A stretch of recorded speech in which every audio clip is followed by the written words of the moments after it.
Bada boom! Realest one in the goddamn room. We are here. I'm your host, Thabreakmaster, and this is Seasonal Talk, the one-stop shop for all things anime.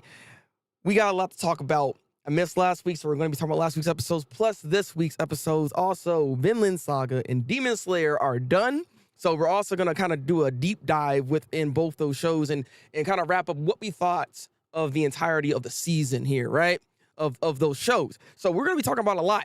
Also, we do have some news that came out recently that we're going to be also discussing as well after we get done talking about the anime. So stick around, stay tuned. It's about to be lit. Thank you guys. Let's go ahead and hit this intro, baby.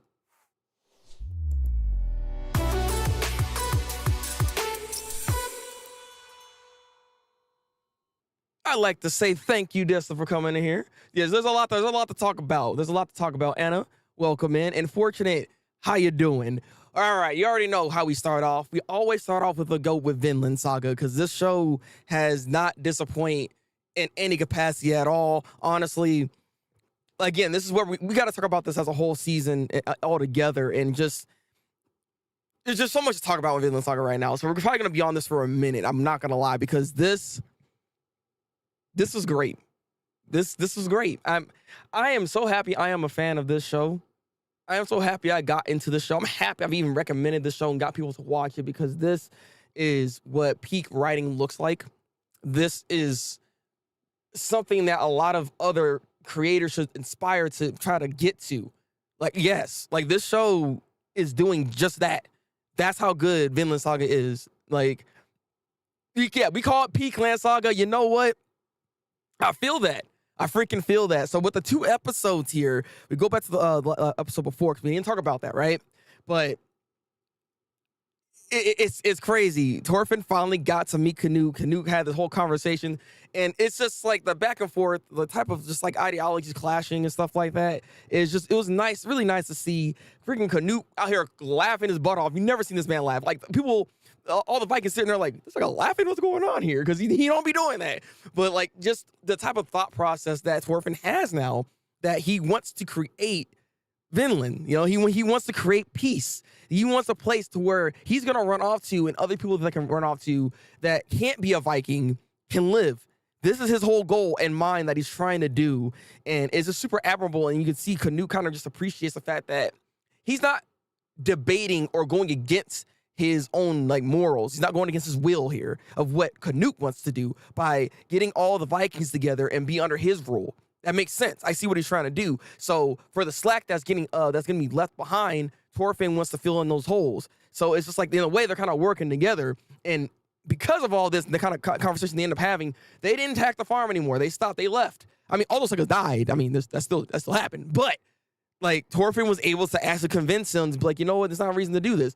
And he actually felt better in doing so. And I'll say this, like, the only thing I will say about this episode was the fact that it did feel almost a little unrealistic, just how good everything was. Like, it was such a feel-good moment. I enjoyed it, but it's just like, it was interesting because he just got more power after the fact. You know, they appreciated the fact that he wasn't just gun-ho, just strong-arming everything. So they're like, all right, good. So, like I said, that's the only thing I can say if it was like a negative per se. But regardless, it was just a nice feel-good moment. I really enjoyed it. And with this week's episode, Einar and Thorfinn, freaking brothers. They're freaking brothers. It's like they actually, he finally met his family again after all these years. It's like, what, 15-something years, something like that? It finally meet each other after all this time. The sister does not recognize him because he knows that the old man keeps bringing back Thorfinn-like suckers. So she's just like, nah, this ain't Thorfinn again. Stop lying to me. She later on finally figures that out, but she's still knocking the sucker out. Like, she's strong as heck. She need to be on the battlefield, all right? I'm sorry. Like, I don't know what's going on here. She has that Taurus strength for some reason. Like, Thorfinn didn't necessarily get that ability, right? The sister did, because god dang, she's strong as heck for no goddamn reason. But the moment that kind of really got me, I'm not gonna lie, it's just like the meeting back with Thorfinn and his mother, and it's just like she just knew instantly like that this is Thorfinn, this is him right here, and it's just like this is my, like, this whole episode was just like it was so emotional filled. God, I felt that so freaking much. It's just like, God, this whole episode was just beautiful, right? And then they finally make that resolution that that's what we're gonna do, brother. Einer. Like, they were doing this. We're making this happen. All right. They're about to make Vinland. All right. They're about to do this. They're about to make a freaking paradise. They're gonna try their best. And old man, like I said, he's here.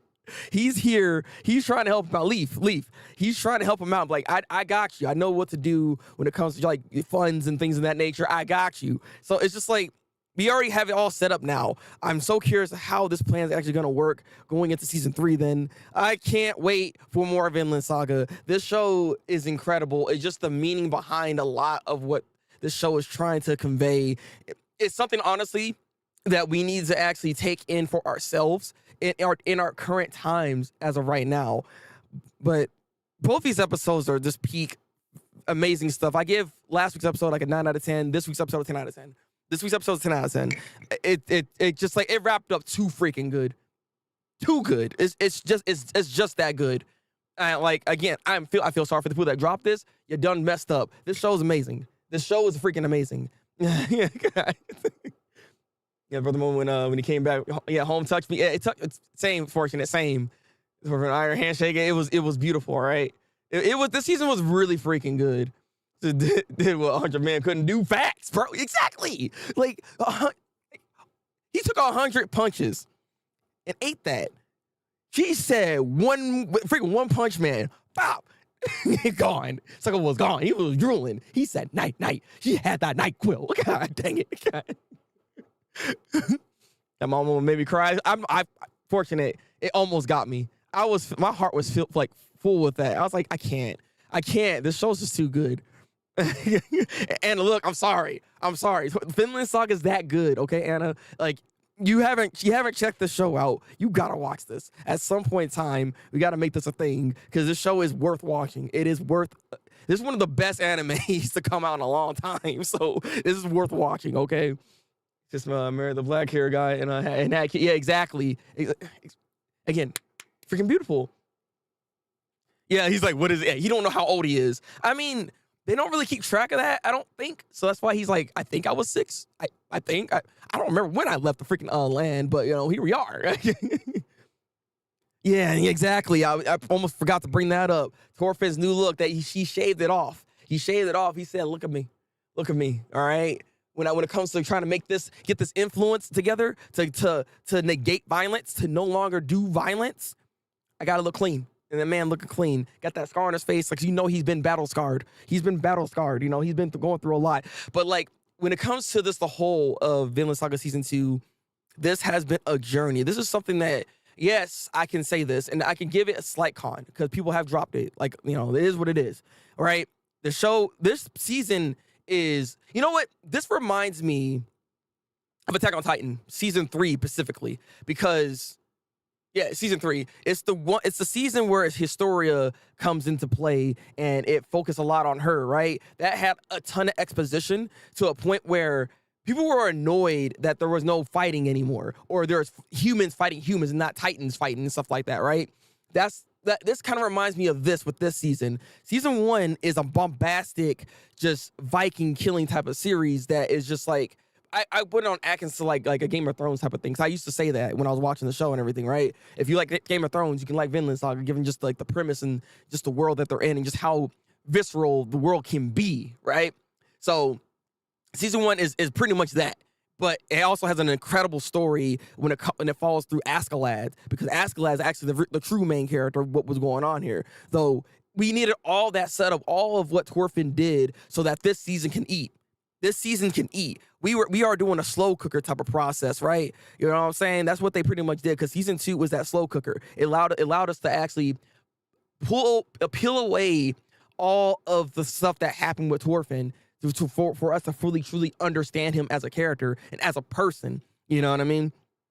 And knowing and understanding the wrongs in the world and trying to see what you can do to even fix it. What I really appreciate the fact that we did here is that we actually try to come up with a solution. We're not just sitting here like, oh, the world's bad. Well, I guess it is what it is. We're going to keep killing. No, he wants to find a way to kind of change the scope of how the world actually runs at this point, because the world is in dire need of some peace, of some love, not just hate. You know what I mean? So I just love the fact that we saw his whole character arc. Like we see in the last episode how it kind of just culminates all of that. It shows from season 1 to up to now. There's like a little montage we see, and it was a beautiful thing to see. He became Tor's basically. Tor's pretty much had the same idea.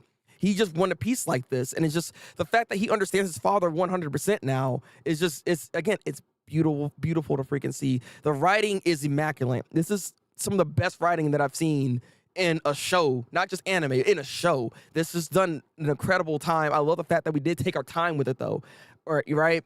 But I'll say it is on the slower pace. It does take that away from you because you're not used to that, right? And a lot of people nowadays like faster paced series. So when things slow down, people are going to get bored. That's just the name of the game of these things. But despite that, in my opinion, that to me is also a pro for it because it needs to slow down so you can get these moments to understand what's going on here. Because I know season 3 is really probably going to start popping off because we're here now. So we got to figure out how the heck Torf is going to get this whole situation done.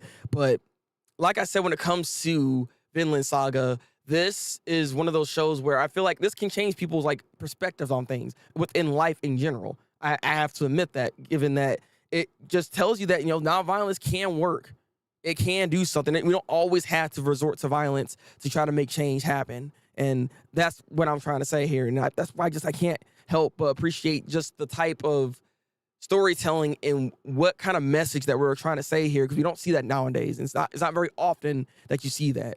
How you doing, Death? Welcome in. Let's see. Did not do it with me, but maybe I'm gonna adjust. Probably gonna take a minute for you. Fortunate. Probably gonna take a minute for you to get adjusted to him with a clean look.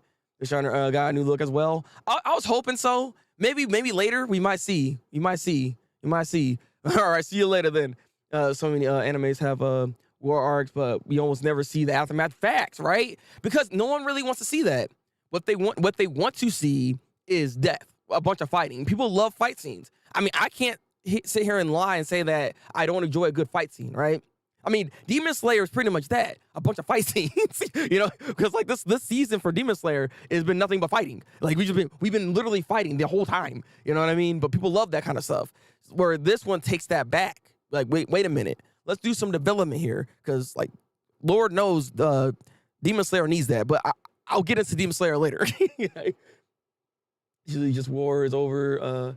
It's peacetime now. I never see how exactly, because we need us. Like, this is what I like about this show a lot, is the fact that we get to see the actual aftermath, how it affects families, how it affects other people, just how the world even runs in that sense. We get to see a lot of that as well. You know what I mean? So I just like, I'm glad we got to see a lot of this and take a step back, because we needed this. So honestly, again, Vinland Saga Season 2 is a masterclass of writing that I feel like it's a lot of the times underappreciated. You know what I mean? It's underappreciated. It's more about the character development caused by what everyone went through in the first. Yeah, exactly, right? That's what I'm saying. Like, the fact that that's part of the reason why Season 1 was as bombastic and as crazy as it was, so that Season 2 can do this. And again, going from Season 1 to Season 2 and just having this type of story be developed like this, again, you don't see it often like this, but they did an amazing job. So like I said, last week's episode gets a 9 out of 10. This week's episode gets a 10 out of 10. This is some of the best stuff I've seen. Vinland Saga, if you haven't watched it, please freaking watch the show. Like, this is something that is worth watching, especially if you care about an actual story. You know what I mean? If you care about story and developing characters and stuff like that, for you to be invested, you watch this. This is the show you watch. It's going to be looked back as facts. It kind of reminds me a little bit like for Mob Psycho, right? Mob Psycho does not get enough love. Mob Psycho, as a whole complete series, is one of the best because it actually just had consistent animation. It's just consistent the entire way. I know it took time for it, for each season to come out, but I appreciate the fact that they did what they did, and it ended off this perfectly. It did everything it needed to do. And I feel like Mob Psycho just does not get enough love for that. And it's one of the best shows that it's just a well-rounded series. Like 100%. It's just well-rounded. You will not have a bad time with it. Like, that's actually a show at this point. If anyone hasn't watched Mob Psycho yet, I recommend it, because you're not gonna be disappointed. The ending's good. So like from the beginning to the end, it's just a solid show. Like, you can't go wrong with watching that. That's all I'm saying. And I think with how Vinland Saga is becoming right now, if it stays like this might be one of the greatest animes of all time. I'll leave it at that, though. I'll leave it at that. We talked way too much about this, but I had a feeling this was going to happen. So let's go ahead and move on to the next anime, because there's many shows that we got to talk about here, all right? See, you understand, Death. You understand. See, you know Mob Psycho was a GOAT, all right? God. So let's talk about Yamada Level 99, because I actually got annoyed with the show, unfortunately. Because they're playing with us right now, and I don't know why they're playing with us all of a sudden. Like, what we doing this? Yes, we have this other like love interest sucker coming in all of a sudden. I don't care about her. I'm sorry, all right? Like, I'm not trying to be mean, but it's like she came in so late to the party. Like, we don't need her there. Like, she actually confessed that she likes Yamada, and it's like, okay, cool. So Yamada is kind of like at like a little weird impasse that's going on right now, right? Because he's like trying to think, should he go with freaking Akane or with this other chick? And I'm sitting there like, why you? There's no debating. Everybody's complaining about romance. And look, man, I'm not complaining like that. Look, I don't want to complain about romance. It's just that this show, I think, only has 13 episodes, right? Yeah, okay, only 13 episodes. What's scaring me right now is, what if they just drag this on and there's another season? I swear to God, we do not need another season for the show. So Yamada, you better make your freaking goddamn mind up. Get Akane, have babies and live. All right, do your thing at that point, because y'all are good for each other. He's like, Yamada, stop thinking that you ain't freaking ready for her. She's like, I got it. No, it's like, you can have that. You can have that. All right, you can get your cake and eat it. Just do it. It's like, I don't know. It was just like, I can't. They're playing around too much. Because like, even freaking Akane is like, oh, I don't know. Man, I'm just going to close my heart off and just be friends. And I'm like, I was like, no, it's like, don't you do that. Sorry. See. Calm down. I'm calm down. The show could get on my nerves sometimes, right? Not to say it wasn't bad. Look, the show, it's not that it's bad, okay? I'm not saying it's bad. But it's just like, come on now. God. Freaking dang it. But this is what they want you to do. You know, they want you to kind of stress a little bit, all right? Yeah, like that moment when the umbrella fell and then the girl was like, oh, I like you. And she's like, oh, God. I was like, okay, you're doing it. All right? Look, make your move. Yamada, set her down nicely, all right? Just do what you got to do, all right? Like, come on. Freaking Etsa, by the way, is trying to like kind of help out, be a wingman a little bit. He thought that not Yamada, but Akane actually did confess to Yamada, but she didn't, because she's just playing around like, I don't think I can never do it, because she's clumsy. She's just as clumsy as somebody I know, actually. She just made a face right now. But I'm gonna be quiet now. All right. So for last week's episode, I'm trying to think what I want to give it. I think I want to give, because it's solid. It's just a solid show for the most part. So a 7 is good, and I think this week's episode is also probably like a 7. Overall, it's a solid show. Seven's like still good. If I go any lower than that, that's when we start talking about, what's going on here? You know what I mean? Like that. Now we got other things here. But I think I don't want to be too. I think I've been too nice at times with my rating system. So I need to kind of take a step back a little bit. I think 7, is a solid one here for this. I think, anyways. This will be stretched out into. Please don't say that, Desto. That's what's scaring me. That's what's scaring me right now. I'm hoping, because episode 13, once it comes out, it ends the show, because it can end. But if I swear to God, if it stretches out, because they're even making this little idea, throwing this little thing out there for Runa to also try to mess with Yamada. I'm sitting here like, stop it right now, all right?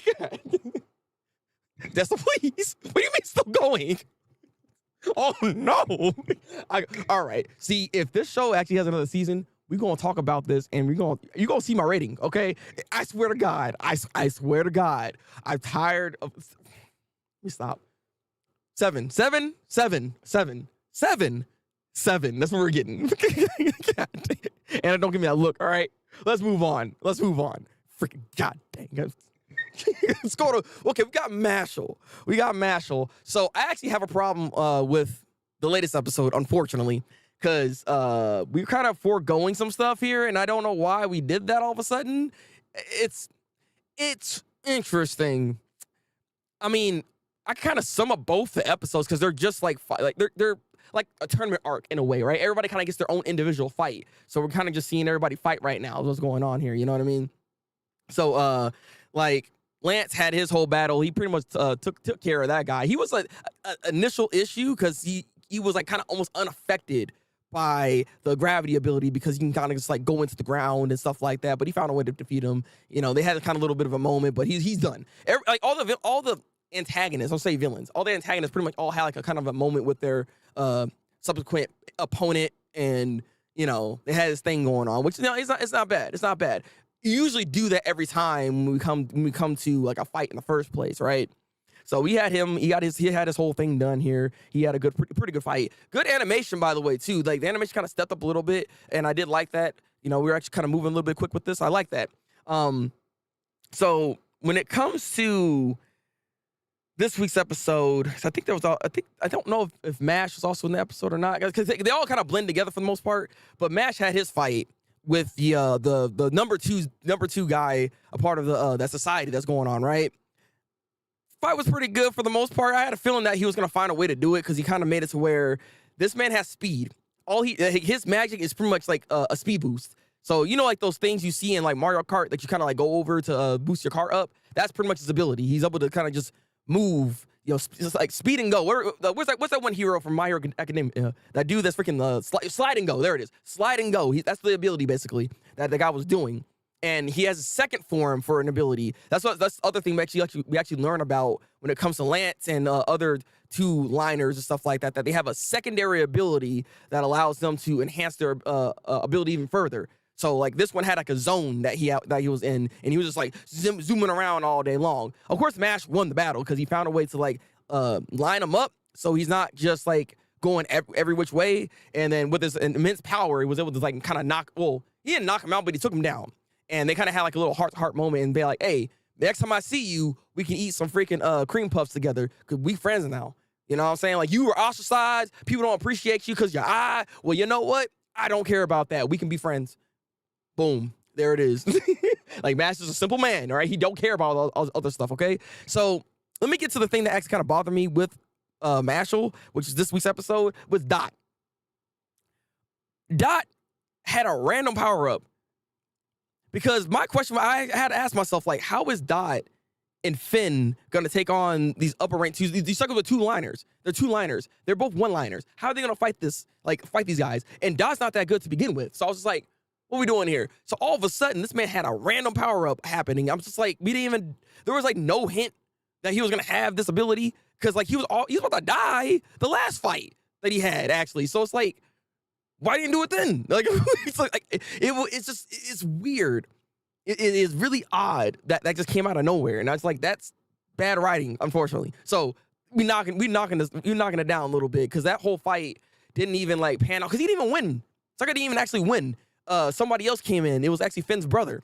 He's already one of the top echelon suckers basically, but he has like a mission that he's apparently doing right now. He actually ran into Mash and was like testing him and everything. So we also have that guy come in, but even with the freaking power up, Dot didn't technically like win the battle like that. It's just like, I don't know. I like Mashle, but that was their first true misstep so far with the show, I have to admit. And things are moving progressively pretty quickly with the show as well. So we'll see how it goes. So like last week's episode, I'll probably give that overall like a 7.5, a 7.5. This week's episode, I give it a 6. Unfortunately, that thing with Dot really took me out a little bit. I'm not gonna lie, because like that was not good. The fight itself was like okay as well. We didn't really.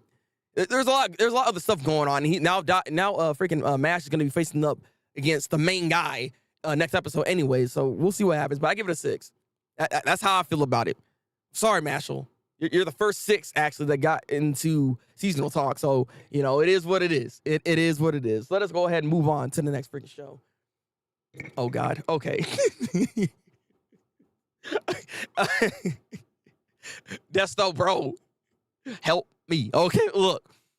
I'm confused. Okay, I don't know what the heck I'm watching anymore, all right? It's just, like how you doing, Quest? But like this show right here, freaking Heavenly Delusions. I don't know what to say. There's just so much happening, and so I guess the two things that really stuck out with like these last 2 episodes is that like the director lady that's in the wheelchair. We pretty much find out what the main thing, or I don't know if there was the initial thing that was supposed to be going on, but that's what she's doing now. And so like a lot of these kids and stuff like that, right? They're there, they got all these powers and yada yada yada. Because they're pretty much what I'm pretty certain at this point, because Mimihime, I believe. Yes, Mimihime, she can see things that others are not really seeing. And I think his name is not Akiku. What is it's the dude that Tokyo was like messing with. He was in the hospital, but she can see that he was a certain type of enemy that we've seen before, actually. So that was a hint in of itself that they're definitely those enemies. Like they're definitely the things that Maru and Kuriko are actually fighting.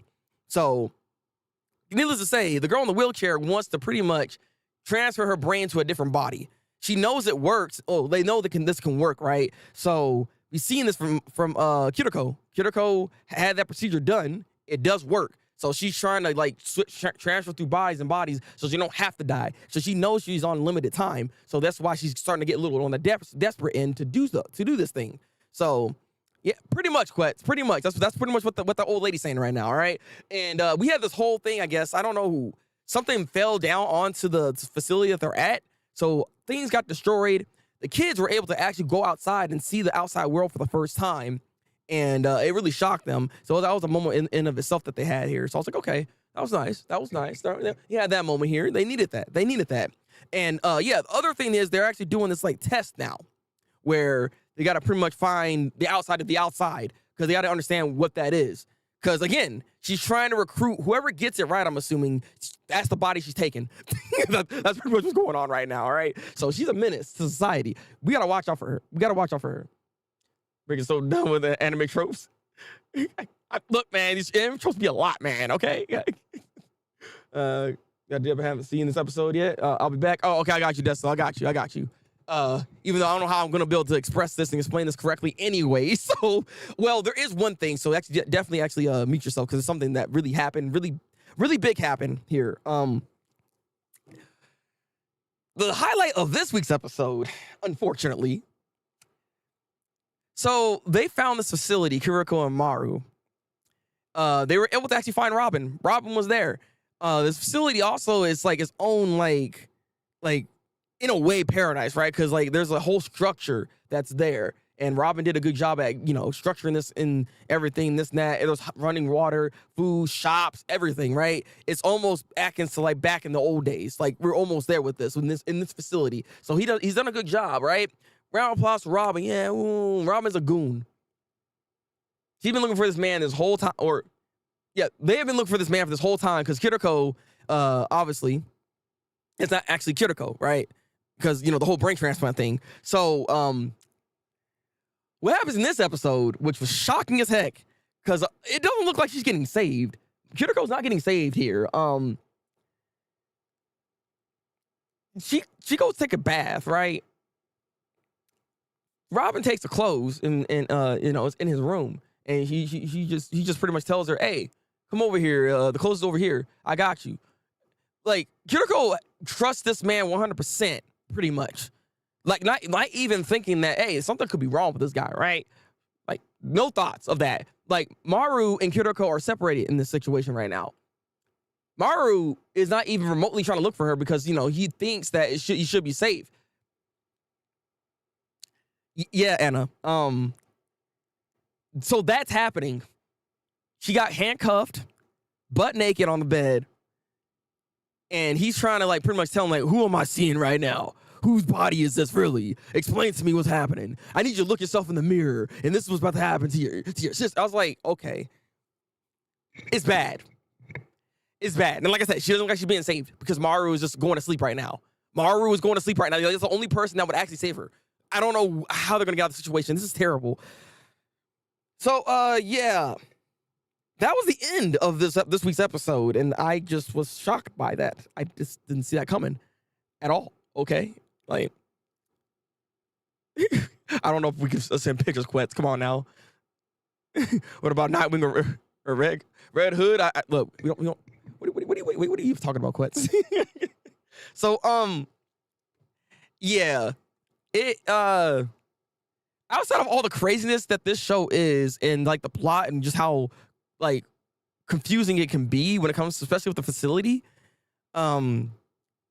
this was a turn of events I was not expecting to see.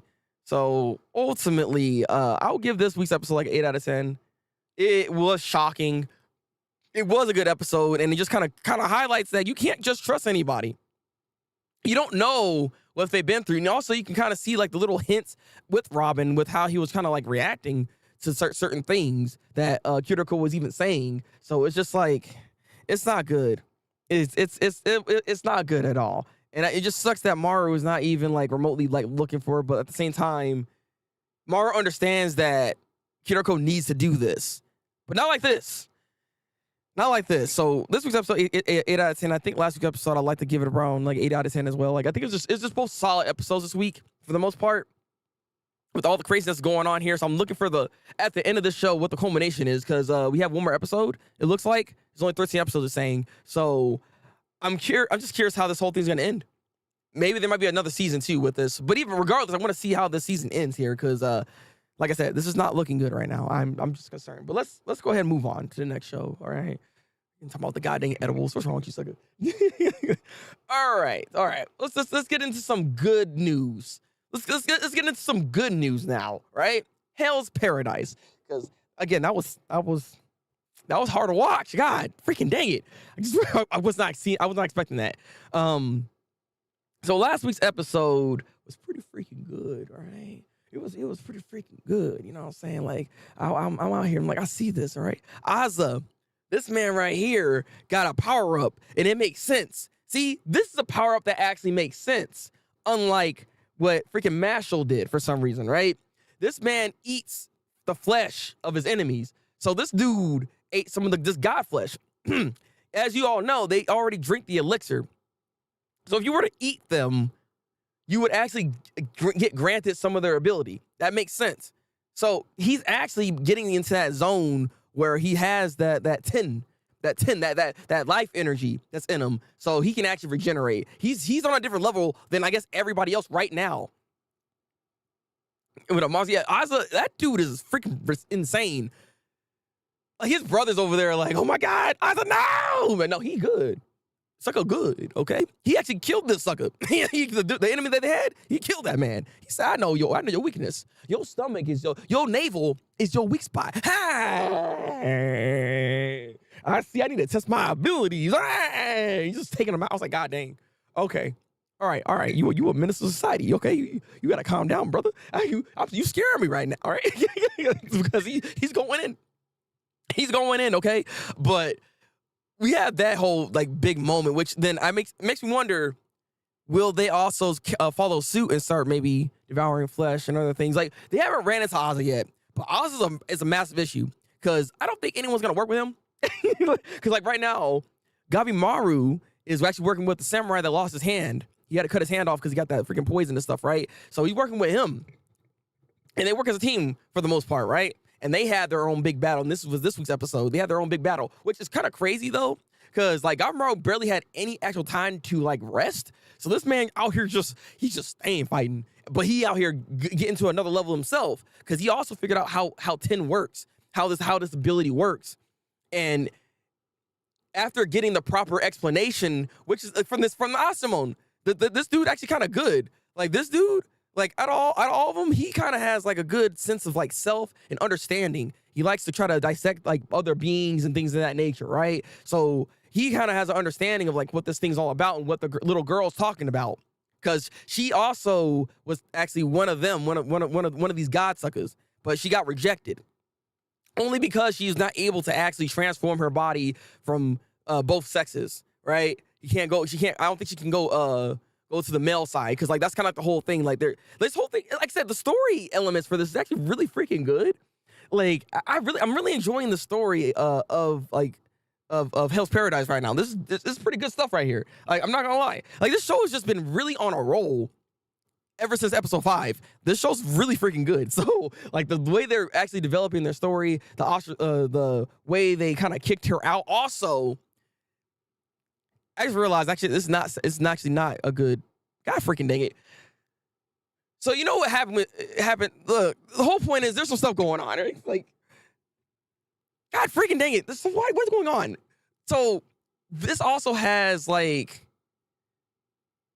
some stuff happening. What is her name actually? I can't remember her freaking name because he had her whole backstory pretty much explained here, and it's not a good one because pretty much what they're saying is you either gotta get you gotta take it or you gotta get out. Like it's bad. What is going on with these shows right now? But it's bad. Okay, the yin and yang thing was set up pretty well with Garmaru. Exactly, 100% it was. That's what I'm saying. Like the way the story is being developed right now and how that was set up. Good stuff. Good freaking stuff. I love the cast of symbols. Hey, the cast is freaking great though. You're right, Desto. May, thank you, May. I can't remember her freaking name because it's not on here for some reason. I have a list, but her name's not on here, so I'm not seeing it. But freaking May, she's gone through some stuff. She's gone through. There's a reason why that tree sucker trying to protect her, because what they're trying to do, they want to bring her back, but just to be like a. What was that thing, Anna, that we watched before? What was that word that they were saying? The pocket socket? Yeah. Just become the pocket, basically. You know what I mean? You know what I mean. That basically become that. And it's just like, sucker, what? Terrible. See, it's like, come on now. See, that could be interpreted in many different ways, okay, Quetz? it's bad. So, yeah. It's just like, come on now. So I'm glad she's okay. And the funny thing is, Garmaru got really upset. She pocket, I'm done. She has the she pocket, exactly. So ultimately, Garmaru got mad about that. After that whole backstory, he said, nah, this is stupid. What? And he learned how to do the ability. Yin yang, got a boom bang, took these suckers out. The samurai dude can't keep up. He said, oh, I'm trying. Like, let me be the guy to kill somebody too, all right? Like, you need to learn, son. You need to learn. So overall, this show's good. This show's goated. I'm really liking the show. The way the story is developing right now, this is what I'm talking about. These freaking suckers right here, these freaking gods, they gotta go. They gotta go. They're trash. They gain power apparently by freaking fornicating with each other. You know what I'm saying? Ayo, yeah, exactly. Look, there's a lot of Ayos going on here. This episode was like, Ayo, what? So yeah, it is a pretty good power system. It is. I'm liking what I'm seeing. It's very similar in some instances. So like just like life energy or chi.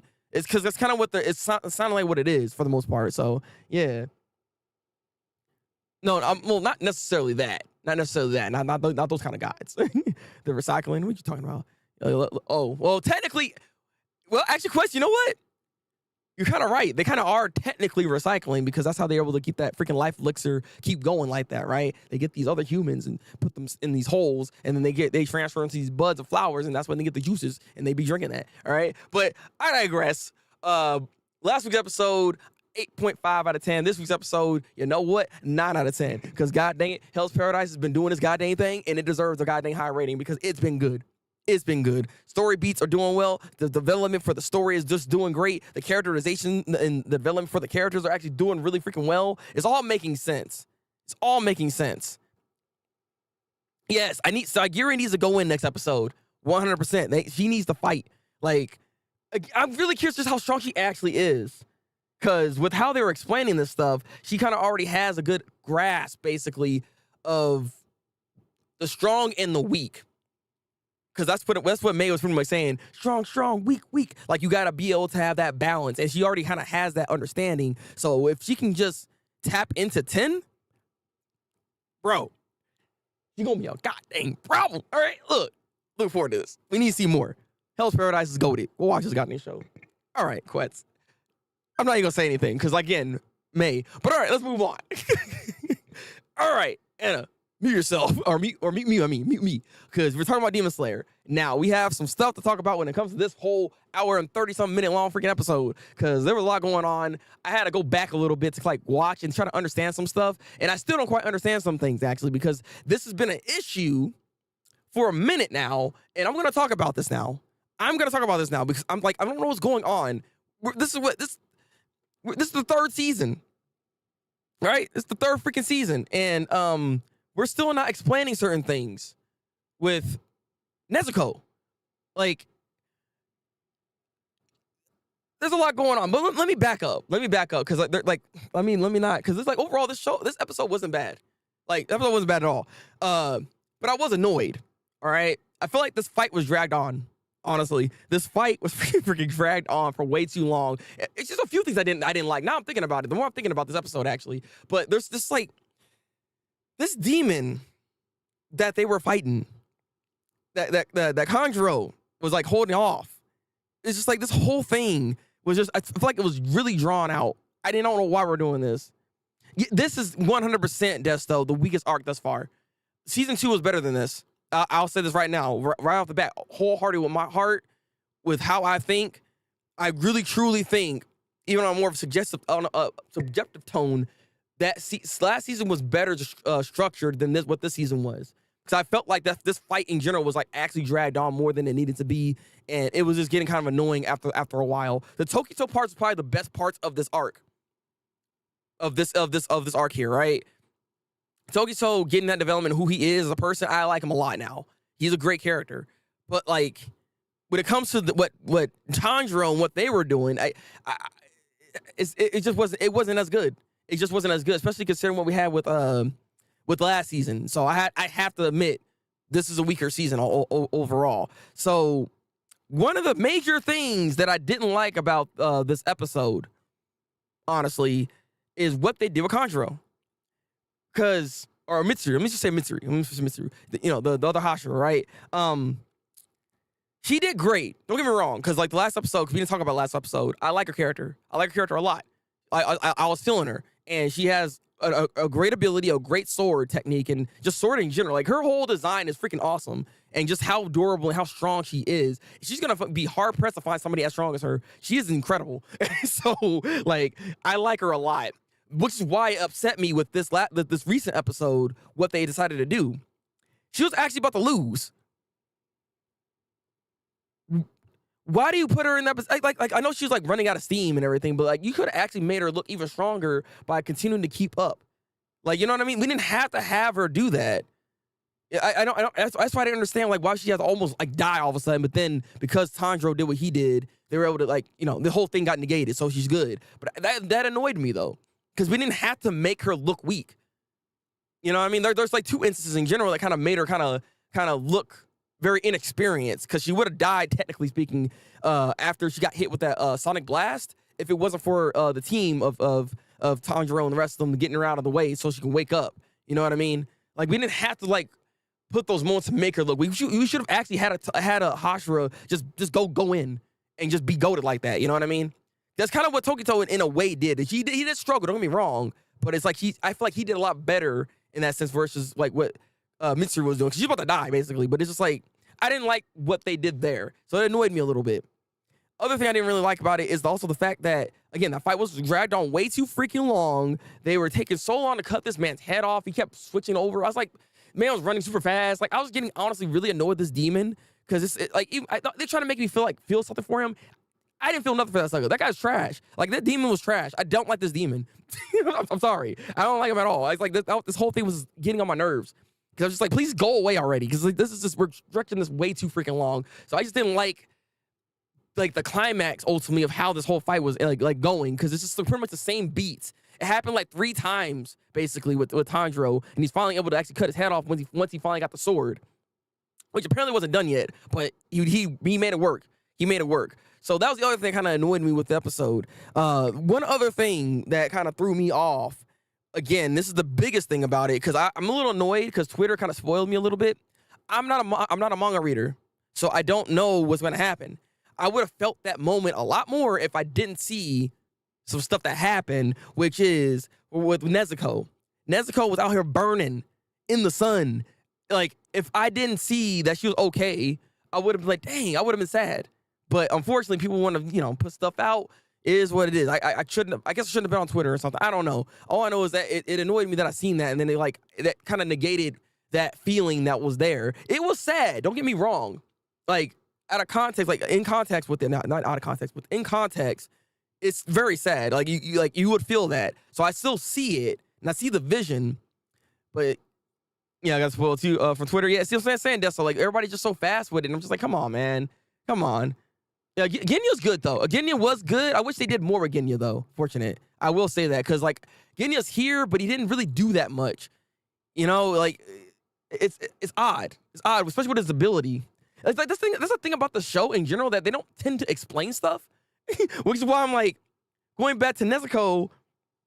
She survives the sun. We don't really exactly know how. Now there's theories. Don't get me wrong.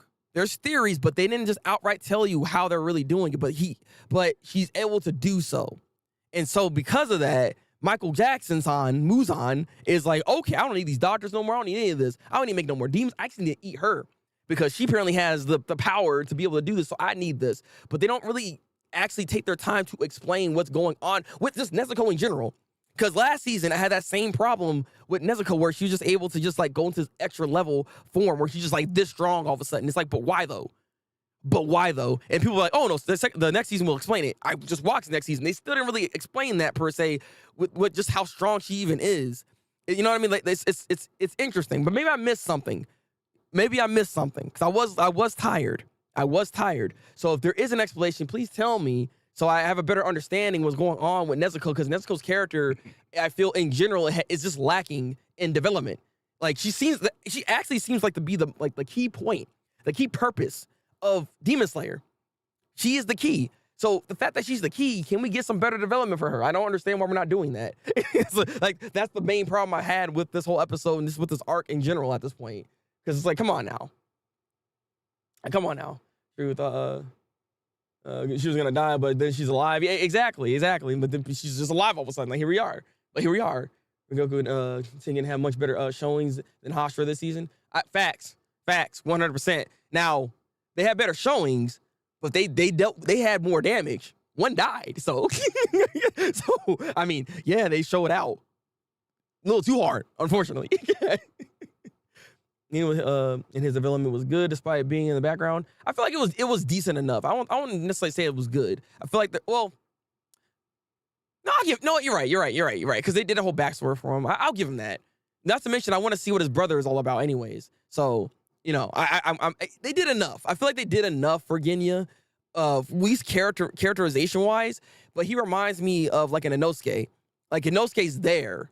We like Inosuke. But like we don't develop Inosuke like that. Like we just kind of just give them things. Like they can always do more with Inosuke, and that's kind of the same feeling I got with Genya. Genya could do more with the Glock bending. You know what I'm saying? The Glock breathing, bro, because he out here shooting. They explain his ability way too late. See, that's what I'm saying. I'm just glad Nezuko can be an actual character now. I agreed. Yeah, one died, other retired. Like I said, they had a showing, but a little too much. They tried a little too hard. Right? It's like, man got freaking decapitated. Yeah, he missing arms and crap. Barely can see. Like, bro, these two did way better. I feel like Tokito and Mitsuri, they're in a way stronger, especially with how their abilities are kind of set. Also, they have this like extra step that they have. That's like the demon form they kind of got going on. So there's also that too, which again, what is that? They never explain that, right? I don't know what that is. I don't know what's going on there. It's interesting, but I like to know what exactly that like is happening here. Like, do they have just demon blood in general? You know, it's gonna be the next season or season 6. It's gonna be in the next season. We'll see. I hope so. I just don't like that. This is the thing like I dislike about Demon Slayer is like you have all this stuff happening, but when it comes to key story beats, like they have stuff here, but they don't want to really like explain. They don't take time to explain it. They rather give you fights, a bunch of fight scenes, instead of explaining stuff. Like they could actually explain this stuff to us and still have fights. Like this fight, for instance, right now, right with that demon, easily could have actually been done a while ago, and then have some time for some exposition.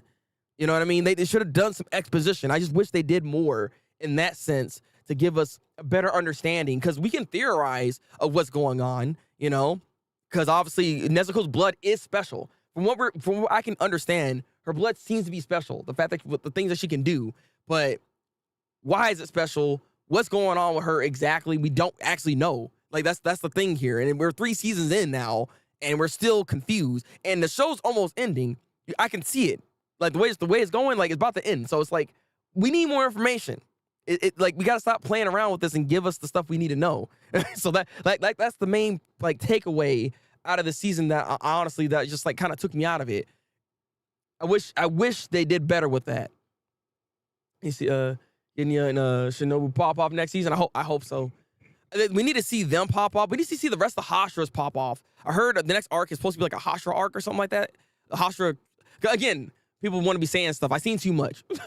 people was like they just ready to talk. So it's something about the Hashras actually gonna be that's gonna like get developed, which is good. We do need that because there's other Hashras that we still haven't seen. So we need to get the rest of the Hashras developed. We need to make sure that Inosuke and the other dude, the lightning guy, I can't remember why his name not coming to me right now. They need to get development though. They need to get better development, all right? Because we need to start developing stuff. Stop just fighting. Let's actually talk a little bit. Let's actually get the story more well-rounded so we can have a better understanding and so we can enjoy it better. You know what I mean? I wish they just took some time to do that. Demon Slayer's world building kind of sucks. Yeah, I have to agree. I think that's like the main takeaway out of this, and I'm starting to see right now is that their world building is just not that good. He's foregoing this for action, and I hate when shows do that. So I don't know, which is what makes it hard for me to actually rate this, and even as a whole for the series, for the season, anyways. Like I said, it's a decent season, but it's definitely the weakest one out of the whole thus far. So, and even weakest not just for the story elements. And not just for the fights, but even for the animation. This has been the weakest in all of it. Like, in every which way you can look at it, everything has been on the weaker end of this. I don't know if they didn't care about it as much or something or what was going on, but last season's animation was so freaking crisp and clean and amazing that, like, this one is like pale in comparisons. Like, I told you guys, them fishes, I hated seeing them because they just did not blend into the background in any capacity. They are ugly looking the whole way. They did not fix it in any part of this. It's like, what happened? Okay. No, look, fortunately, I'm not saying the animation is bad. I'm just saying, in comparison to what we have from season 1 and 2, this is not it's not as good. I will stand on that one because it really wasn't. Like when it comes to those inanimate objects, when it comes to those dragons, comes to the fishes, stuff like that, for some reason it just didn't work well. Blending in with the 2D animation that they did have, it just didn't look that good.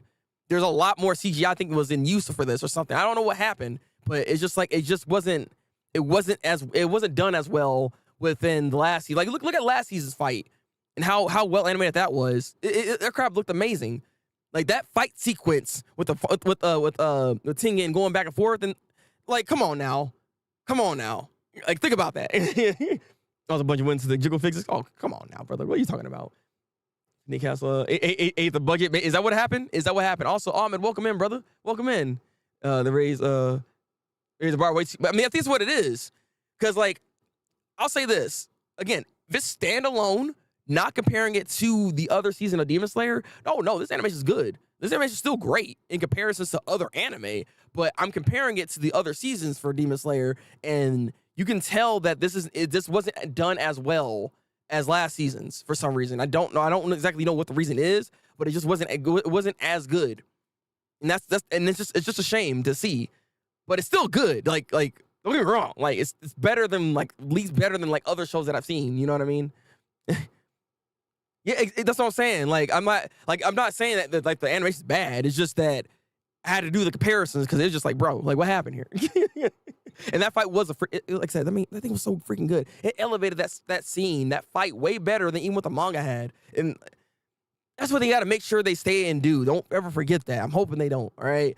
That's what I'm hoping this next season maybe they take some time. Don't just rush it. Take some time, get it out there so we can have some good stuff here. Please. So last week's episode, I would give it an 8 out of 10. Yeah, I gotta think about it. I'll give it 8 out of 10. And I give it 7.5 out of 10. And I give this week's episode maybe like an 8. I'll give him like an 8. And for the rating as a whole for this whole season, I might give it like a 7.5. A 7 or an 8. I don't know yet. It's either an 8 or a 7.5 for me. I don't want to make it any higher than that because like I said, if I had to compare like other seasons, right? So like season 2 for me, I'll give like 8.5, maybe a 9 out of 10 for the last season, and then the first season gets like an 8 out of 10 because it's introduction to it. So, but it did a good job. So that's why I want to rate this a little on the lower end because it's not as good as last season, right? So if I was doing it like that, it probably like a 7.5 then as a whole for the show. I think I'm settling on that one, honestly. It's probably because they're focused on their new anime that Saga Genshin gonna have. Oh yeah, true. I forgot about that. Yeah. Because they are. I mean, that's what happens though. I hate when they do that. Or I mean, I don't hate it, but it's like when you start stretching your team, stuff starts to like kind of falter a bit. So maybe they didn't have their good animation when it comes to the 3D animation side all there to make that stuff blend in like it needs to. I don't know. There's a lot going on here. Andy, how you doing? Yeah, the season was good, but there were some issues. Yeah, there was quite a few actually. I broke it down as much as I did, and I gave the whole arc this season a 7.5 out of 10. What would you guys rate this? How do y'all feel about it? I'm curious. What would you rate this season for Demon Slayer? I'm wondering what you guys are like feeling right now. Mappa says otherwise. I mean, I don't know. Again, I don't know how Mappa's doing it. Oh man, that's all I'm saying. I don't know how they're doing it. They are on a different level. Because it's like. But they getting worked, okay? Let's move on to the next show, which I think is the last show here, which is Oshi no Ko. All right. Oshi no Ko. This show has just been solid, stay consistent, stay good this entire time. But we're doing a lot of building from this last week's episode and this week's episode. Last week's episode, we all, obviously we get the introduction with Meme because she's actually a part of the crew now. So we're kind of like getting an understanding of like how she kind of operates, and they got to figure out who their center is going to be. Their center that they're looking for, just with how the episode ends, is going to be Kana, because Kana can actually sing. She's just good all around. Like you need somebody that's just like is like that person, and Kana's that person. But the problem is Kana's too much in her head, and we see this a lot in this week's episode. Like it honestly annoyed me a bit because I know how people are always making those self-deprecating like humor type of jokes, like, oh, I'm trash, don't worry about me, ha ha ha. Stuff like that affects you mentally. It affects you mentally, and when you say it enough, you start to believe it. We talked about this actually last stream on Twitch, where you can do the whole thing of having confidence. You gotta fake it till you make it. Sometimes you don't have confidence, right? But you should act like you do. And then if you do it enough, you're gonna be like, okay, I do have confidence now. That's literally all it is. Kana is literally putting herself in her own box, not realizing how good she actually is. And so between that last episode and this week's episode, he really had to fight through that, is the thing here. My favorite character, Kana's great. Kana is a great character from what we're seeing right here. Oh, I dipped. No spoilers. Okay, I got you, Amin. I got you. Hey, do your thing. But that's the thing when it comes to Kana's like her whole character arc right now. At the end of this episode, we do see her kind of like come to terms a little bit because there's pressure right now. There's a lot of pressure because now she is deciding to be the head. She's making that move. She's allowing herself to do this. But because of that, she's scared because back then when she failed, it's only on her that she failed. Now that she's in a group, if she fails, it may not just her. She's not the only one that fails. Everybody else does. So she's really like on her, very nervous in this situation because she doesn't want that to happen. But obviously, Ruby comes in, does her thing, and was like, "Nah, look, we're gonna have fun. But at the end of the day, you're a rookie idolist like the rest of us, and it's okay to fail." And this is one of those big things. This is one of the things I like about Oshi no Ko. I'm realizing right now, every episode actually has like a message, right? And I'm really liking that. This one's telling you that at the end of the day, life, that's what life is. You're new to something. You're gonna fail. And it's okay to fail. It's okay to be nervous. It's okay for these feelings that you're having. But you move forward. That's the only way you can get better. So it's just like, I love the message that was actually being said here. You know? Yeah, Ruby's a good friend. Ruby is a good freaking friend. But I'm liking what we're doing right now with the setup. One other thing that happens within this episode as well is that Kana, well, Aqua basically was in disguise, playing as Pururun, or how you would say his name, that freaking dude with the what is it? The bird hat, duck hat, whatever that is. So yeah, I don't know how they didn't realize that's a different person, given that Aqua is not buff Like he does not have that ability, but they didn't realize that. So like they had, I'm curious because they had this whole heart to heart moment, Kana and Periroon, aka Aqua, right? Where, you know, they're kind of just talking, having a good time. Kana's trying to get over Aqua, but like that only solidified the A because she was having a good time with that conversation. She's like, dang. When she found out that was Aqua's under the mask, she's like, oh no, I've been bamboo. she couldn't even get no sleep.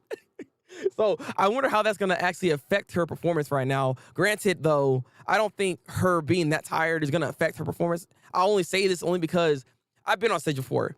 Like, regardless you don't have a lot of sleep or not, you're gonna be in this like state of like not necessarily fight or flight, but there's a state that you're in that you just have you'll do what you have to do and you'll crash afterwards. Is what's happened here. I got to catch up on this episode, but I stopped when Twitter started sending. Oh, the after and yeah, like here we go again. Here we go. Like people being stupid, man. You already know, Quets. You already freaking know. And you really Aqua did the voice. That actually just showcased. I don't know why Aqua. See, I gotta stop doing this because this whole show's been like this. Everybody has something that they think they're not good at. Like Aqua's the same way as I. It's kind of funny enough. Aqua sits there and like I'm a half-baked actor. I don't even know what I'm doing, but then is able to actually fool everybody. Like, do you not see your ability of acting right here, brother? Like, what are you talking about? Normal people can't do this.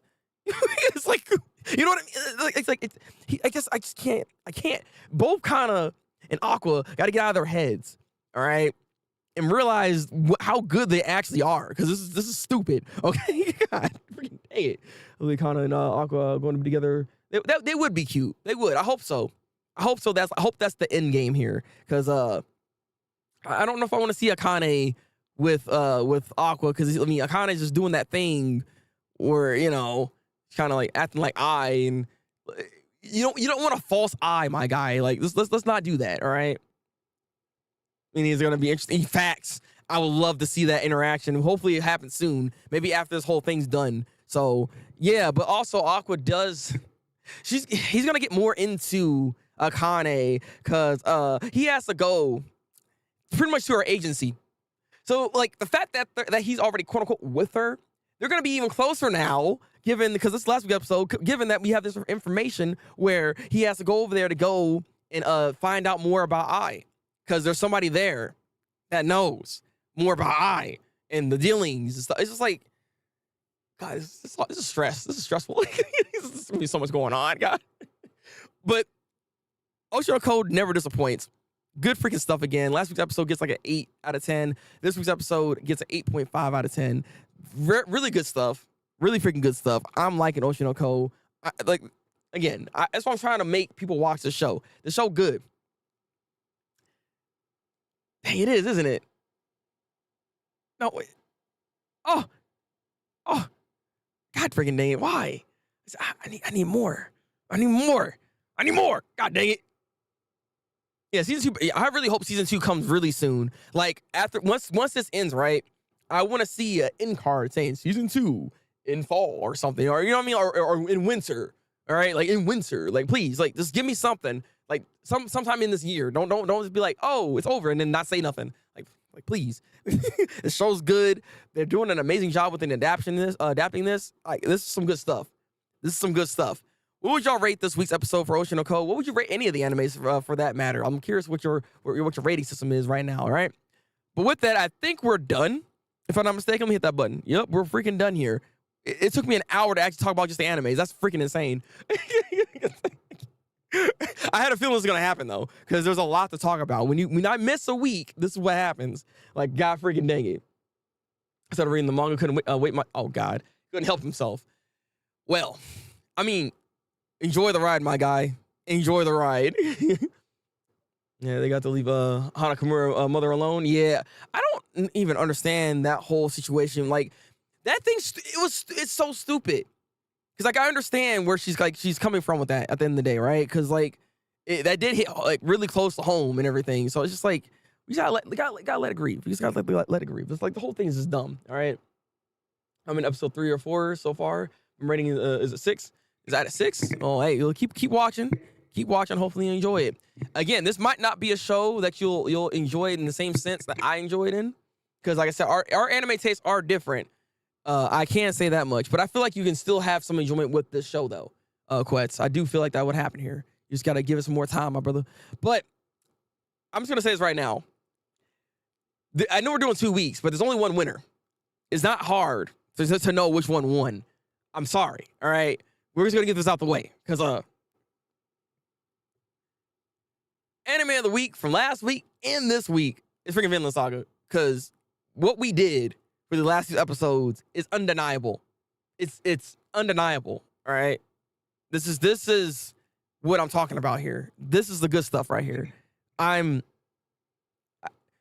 can only say so much good things about Vinland Saga. Like, I know, like, Animal's like, we know which one won. Look, it is what it is. I put it as a thumbnail as well, because like it just deserves that type of attention. This is the last time I can even do this for Vinland Saga, and Vinland Saga deserves as much praise like I could possibly give it, because it is worth watching 100%.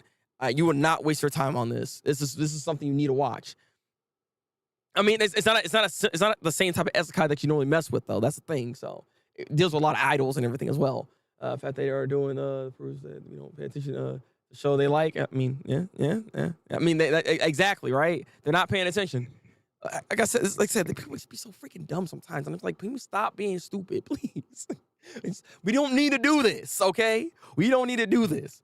But let me go ahead and close this out, because there is actually a news story that I ran into that has my attention, because it deals with the government in Japan. It's manga artists, VTubers fear Japan's new invoice system invites loss of privacy.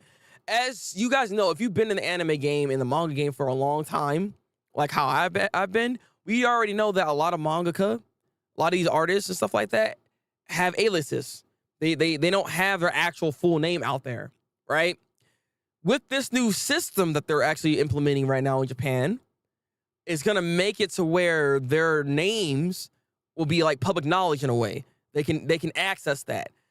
The reason why this is an issue, we were just talking about the Quest. You just said this about death threats.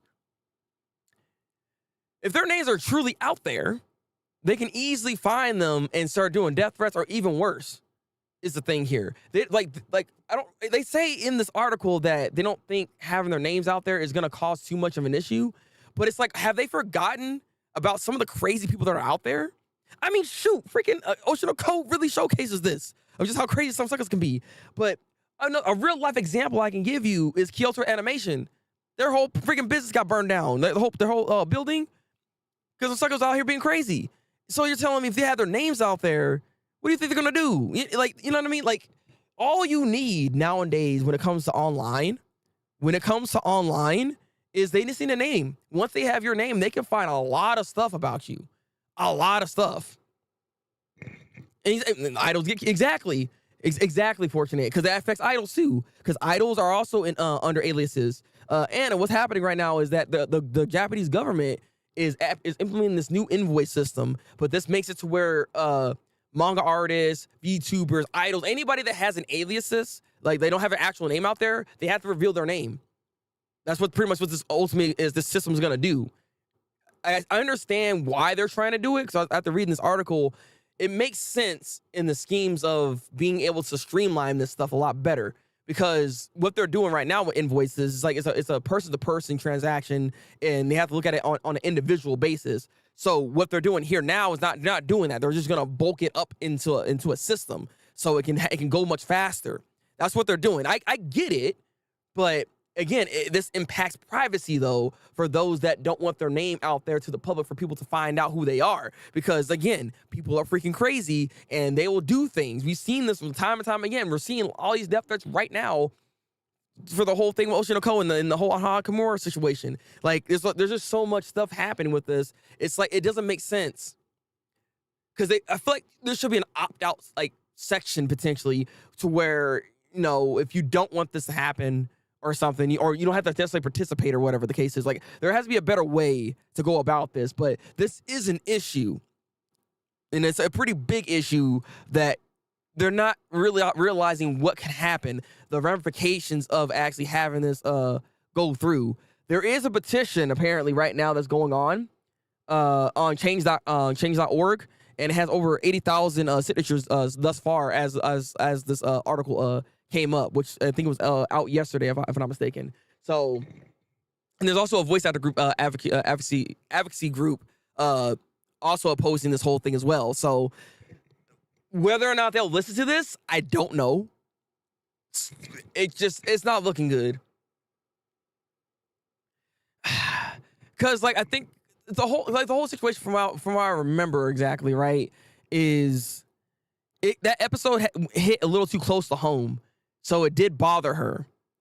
If you know the whole situation with Hana Kimura, because suicide's the thing, right? The episode dealt with suicide, and that episode specifically, that's exactly what Hana Kimura went through, with all these people online really just like berating her and saying just all the nasty things, and ultimately that's what happened, right?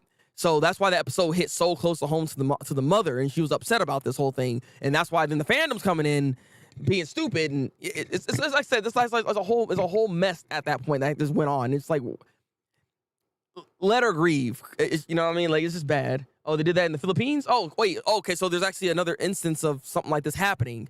So, like, again, innovation comes problems like this, unfortunately, and at the end of the day, I myself don't necessarily agree with this, only because I've seen what can happen already. Not even just having your name out there, because people will still try to find you. You know what I mean? Because like Taite Kubo, for instance, is a good one, right? That's not his name. that's a pen name. So it's like we're actually gonna get to find out what his name is, and it's just like I'm not looking forward to this.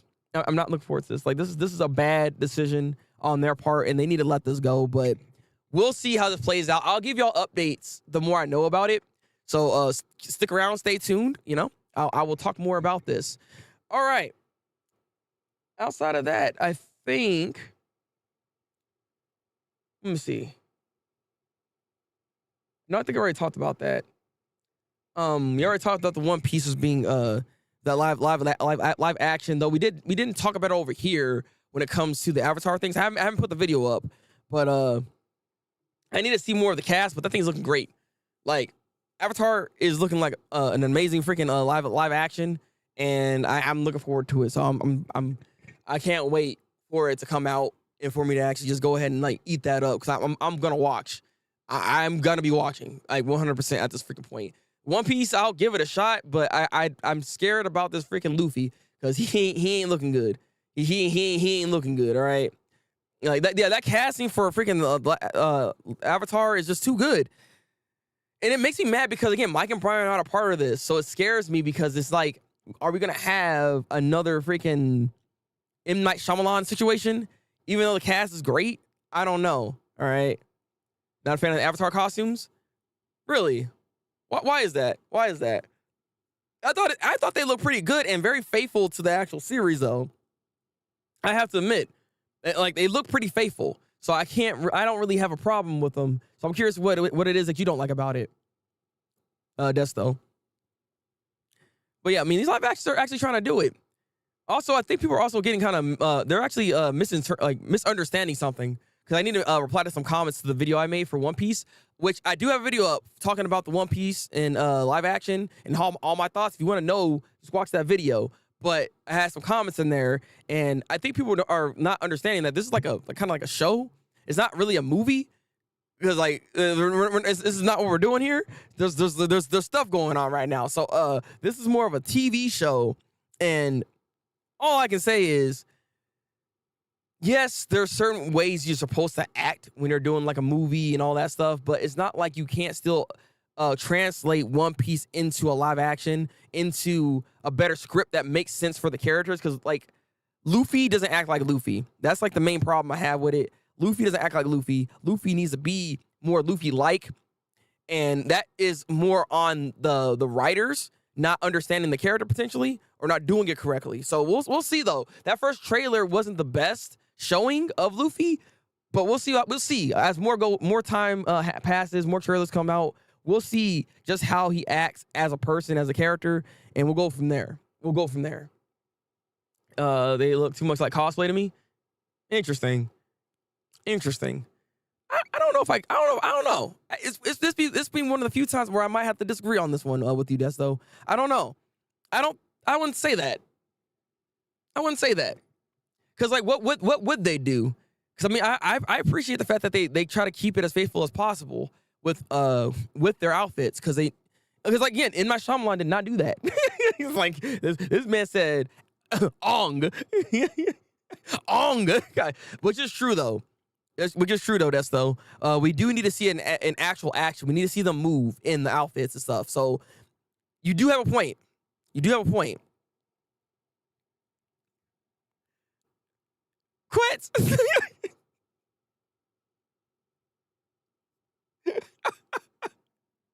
You're talking about One Piece, bro.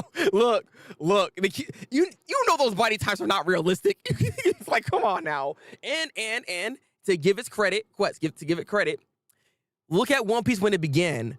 They were not built like that back then. Okay? Now, if it's a time skip, we gotta talk about it, right? But right now, freaking sucker, god dang it. The cosplay is a type of costume. I mean, technically, yes. Which I don't know. Like I said, I don't have a problem because some cosplays look better than live action. Just saying. Oh God. Look, look, man. You know what? The question I have to actually ask, because who knows? I don't know the budget. How big is the budget for Avatar, The Last Airbender, live action? How big is their budget? With One Piece, their budget is actually pretty big. It's as big as Game of Thrones, apparently, right? So with that goes with a lot of good effects then. So my question is, how big is Avatar's budget? Because that depends on how good the CG's gonna be. Because Appa gonna probably look really, really odd. I'm scared. He gonna be looking like that one episode in Avatar where he's like being a therapist, a therapist guy, right? And he out here talking to Aang like, man, you need to get some more sleep. You know what I'm saying? Like he gonna be looking like that. So I don't know. We'll see. We'll see what he gonna look like. But I'm scared for that because they ain't no way they're gonna get no real animal. They ain't no actual Appa out there. All right. I don't know how it's gonna go. All right. I'm concerned right now. There was some cosplays that are amazing and not official. That's what I'm saying, Anna. Like there are some good cosplays out there, so I would go with that. But I did approve, so it might be good. See, I don't want to keep saying that because, like, fortunate. If we go by that, right? Shuichiro Watanabe approved the live action for Cowboy Bebop, and you saw how people like that one, right? It's like, yeah, they can approve it, but like that doesn't necessarily mean it's gonna be good. I mean, I did hear that apparently Oda was there and he was not satisfied with it, and so he wouldn't release it until he was satisfied. So there is a difference there.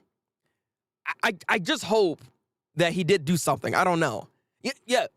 Also, Quest. Yeah, true. Ghost in the Shell had the same thing with their creator, and they co-signed on it. So it's just like just because they co-sign on it, I don't know if that's gonna translate it to being good. Granted, Ghost in the Shell is a good movie.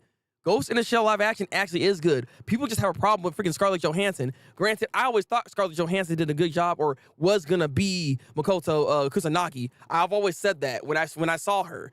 I'm just saying. So when I saw her actually be Makoto, I was like, all right, awesome. Yeah, I'm giving it a chance. But I am too fortunate. I am gonna give it a chance as well. Like 100% at the end of the day, I'm gonna give it a chance. I want to see what they do with it. This could potentially be something really big and really good, but I have to see. So far, though, like I said, outside of Luffy, I do like everybody else's character costumes and everybody else. Though One Piece fandom is kind of going in on Sanji right now, which is like unnecessary. Question, actually, for those that watch One Piece, Quets, and that's everybody, right? So we know Sanji has those little like curly eyebrow things. This Sanji here in the live action doesn't have that. Does that stuff bother you? For them to not have their like little small quirks that are there? Because like, how important is that character? Like, I guess, like costume there. Like, do we really need that? Does it really impact the show in any way? Is the question I have to ask here. Because for me, that doesn't really affect me. Like, I mean, it'd be nice if they try to like imitate that to some degree. Like, it'd be more of an issue It would be more of an issue if they did a Bleach live action, right? And they didn't do Renji's, like, whatever that crap is, that stuff he has on his face. It's not an eyebrow, but it's like this whole stuff that he got going on, right? On his head. That would have bothered me, that if they didn't do that, which in live action that they did do, he did have those markings. That makes sense. Because that's too big of a thing to like change up. With this, it's just some eyebrow curls. Like, what? People are actually hating on this, the fact that, like, just hating on him to begin with because he don't got that. So he's so therefore he's not Sanji. It's like he does not look bad at all. So I don't know what they're talking about. Apparently it's one of Netflix's most expensive shows. Yes. Like Netflix spent a lot of bag on this one. So I'm hoping that this does work. 20 million for the first season, 15 million per Ew. Oh my God. It's like I said, they spent money. You looking this up right now. God dang. So M. Night Shyamalan budget, I heard. Well, what was the budget for that, Quetz? How big was the budget for Avatar: Last Airbender, the M. Night Shyamalan one? Because I don't really know what it was. I mean, obviously, it probably wasn't that good, given that, yeah, like those CG rocks. Like, you seen the bending in that show, right? It's just, it probably looked terrible. The freaking rock was, like, moving at slow motion.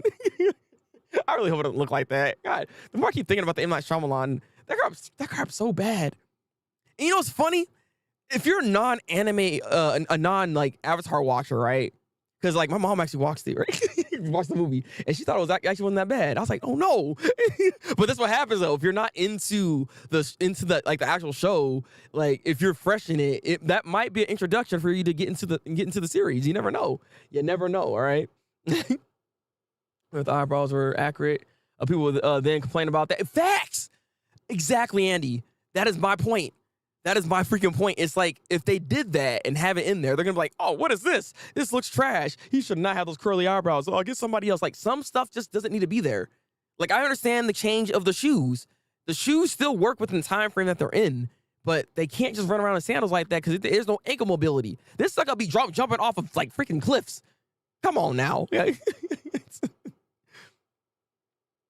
For sure, Sanji, the actor, is maybe old to play it, like Sanji is 20. Interesting. So you think so you're telling me he looks too old then, fortunate, is what you're saying then. And I agree, Anna. Some things just can't be into live action. Okay, so it doesn't bother you, Quetz. That's what I'm saying. It don't bother me either, man. Netflix got to spend another $50 million on CGI. Curly. You stupid, bro. I mean, they could though. They could CGI it. They just didn't have the time to put it in the trailer. Boom. I see. The M Night one was 150. Oh, really? Okay, interesting. Yeah, sometimes you can't win either way. Like, no matter what you're gonna do, because it's a live action, people are just gonna hate it for the sake of hating it. But I've seen more positive things for the One Piece one than I anticipated. People are actually still positive about this, and I'm glad. I'm happy for that. But I just wanted to always highlight that I didn't like Luffy. So, yeah. 150 freaking million. That's a lot of money, and it did not do well. So it did not get that money back. My sister watched it before watching the show and said it was trash. It made her watch the actual show, and she loved. Okay. See, again, that doesn't always happen, but I'm glad that your sister decided. She said, "All right, let me actually watch the whole series for real because the show's good." I recommend it to anybody to watch Avatar: The Last Airbender because it is like the greatest cartoon of all time, and I'll stand on that. Like Nose of Usopp, yeah, you can't do, yeah, exactly. They cannot do that. Which, weirdly enough, no one said anything about that. Because I was half expecting people to be like, "Oh, where's Usopp's nose?" Because I was gonna sit here like, "Are you freaking serious?" Every cosplay I've seen, there is not one cosplay that made that look good. I'm sorry. There's not one cosplay that I've seen that made it look good to have that ridiculously long nose. I'm sorry. It's just not possible. Like, come on now. It's not like a character trait that needs to actually be there because it's not like it's like a clan thing, right? It'd be one thing if it was like the Long Leg clan, because there's a whole clan of people in One Piece that they're long legs, so they have to have long legs. So all they got to do is have people on stilts, and bada boom bang, there it is. But that would be a different thing, right? Like there's certain character traits that you do need to have in there because it matters for the scope of the world. So I just hope that they don't forget that doing this live action, because I understand they want to keep it more on the grounded end. But again, One Piece is a show that is very fantastical. It is really out there. So you can't ground it too much, or it's not One Piece. You know what I mean? It's just not One Piece. People, little to positive. We should adjust expectations. Yeah, I agree. That's why I'm like, I don't necessarily hate it, but I do have my concerns.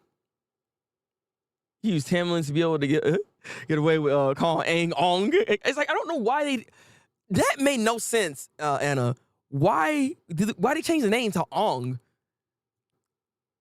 Like, I never understood that decision making skills here. Zuko's scar, aka sunburn. Yeah, that card looked disgusting. That thing looked terrible. See, now the scar that they have on Zuko that we've seen from the pictures actually looks pretty good. It looks pretty good. It looks like a burn mark. It looks pretty good. You're to hear Brick recommend to watch M. Night Shyamalan Avatar. I did not say it's good. It's like, what are you talking about? Why are you lying? So it looks a little too cool. I mean, that's just him. That's the actor. I mean, to me, he does look like Usopp. That's the thing, though.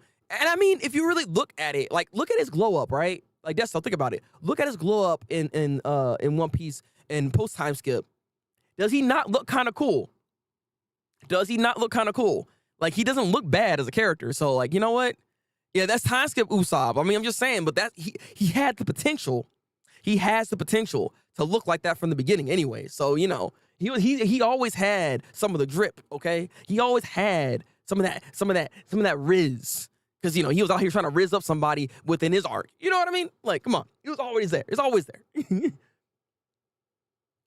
Yeah. He needs to be lame beforehand. I understand that. Which, again, this is only one trailer, and we only seen him just pull on his weapon, right? So we have to give it time before we actually can judge on that. Because, again, we have to kind of put our expectations in a different way and just give it some time first before we make our full decisions on here, because, like, I don't know yet. We need to see what they even sound like on their part, because, like, interestingly enough, everybody has a bit of an accent, which I'm curious how this whole thing's actually gonna play out here. I need to see Zuko without the helmet. He better be just as hot and make my hair sickle.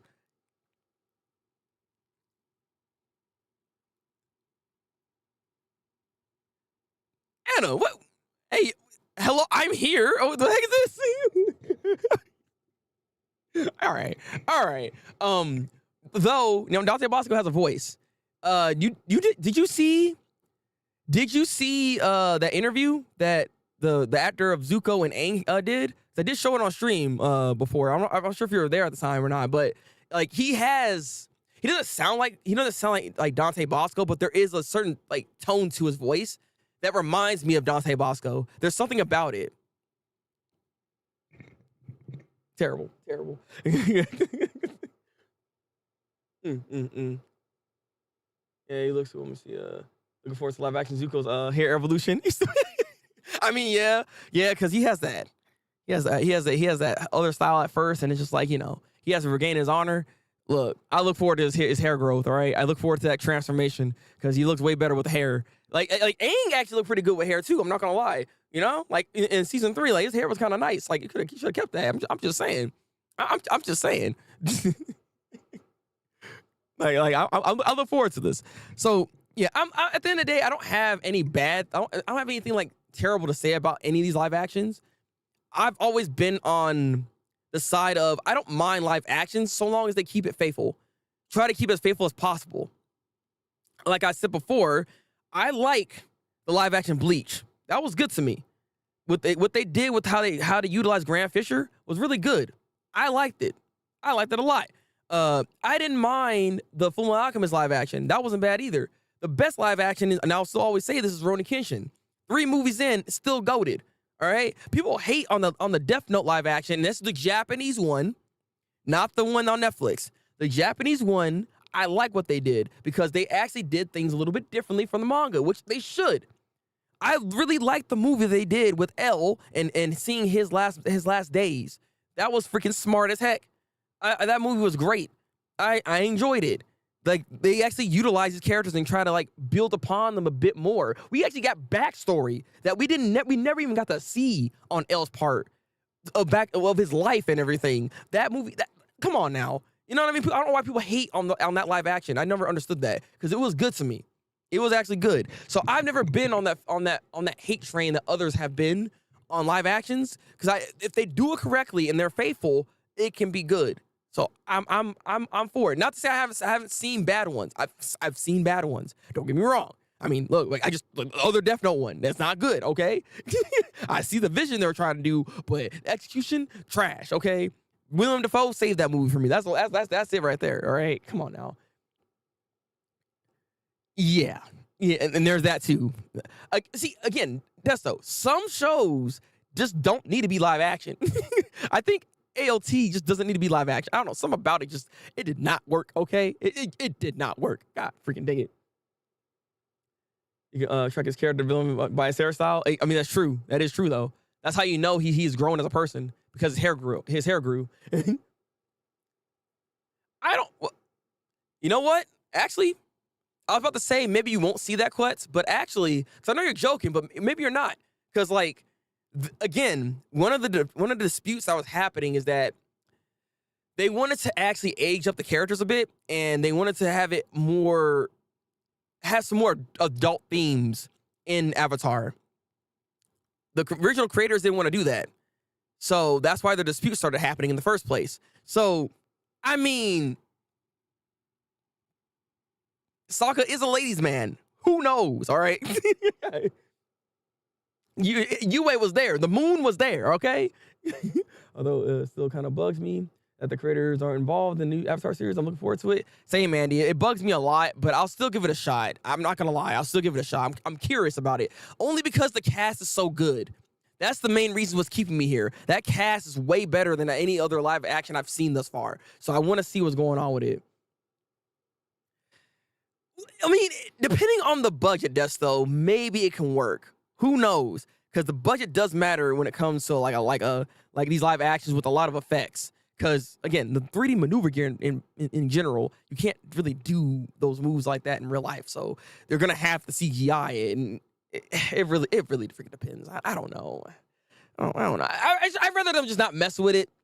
But I wouldn't be surprised if I saw them actually try to dive deeper into this. I mean, anime is getting more and more popular. People are doing more and more live action. So who freaking knows? I'm concerned, okay?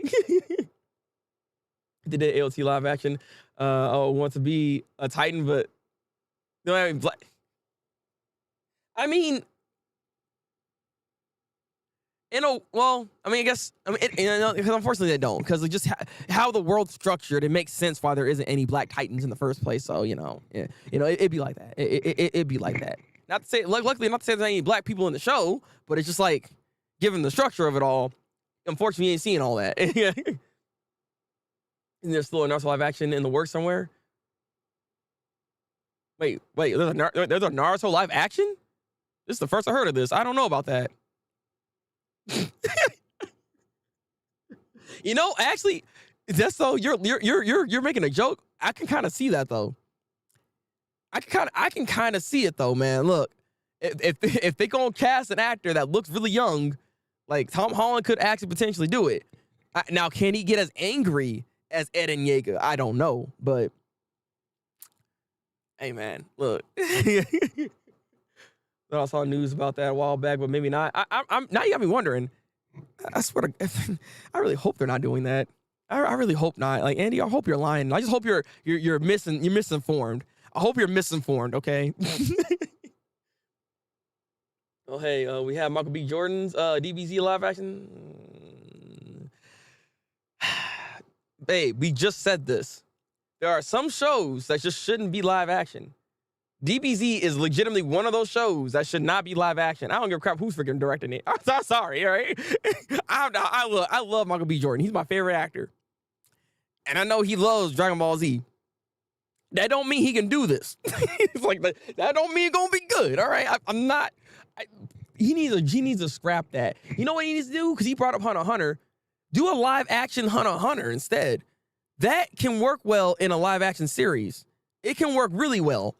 They're not flying around like that, okay? Like Dragon Ball Z blowing up freaking planets and moving at the speed of freaking supersonic freaking Mach 28. Like it just, I don't know. I've seen people do like good effects of Dragon Ball Z, but it still looks wonky. Like it's not like it's like we got to a point where things can look good. Don't get me wrong, but like I don't know. I don't know. I'm concerned. Okay, like freaking Super Saiyan. Like is Michael B. Jordan gonna be in here? Is he gonna go Super Saiyan real quick? What's he doing? God dang it! Is he? Is he gonna make the? Is he gonna make the black people Saiyans? Wait, stop. If One Piece succeeds, we'll get a lot more live action anime. See, that's what scares me though. That's what scares me. Cause like, I mean, I don't mind live actions, but come on now, we don't need to go too crazy with it now, right? Come on now.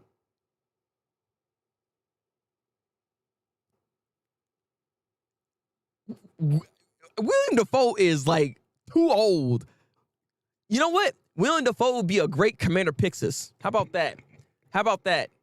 He would work perfectly with that. Just shave his head, all right, with his voice. Being Pixis, come on, let's go, baby.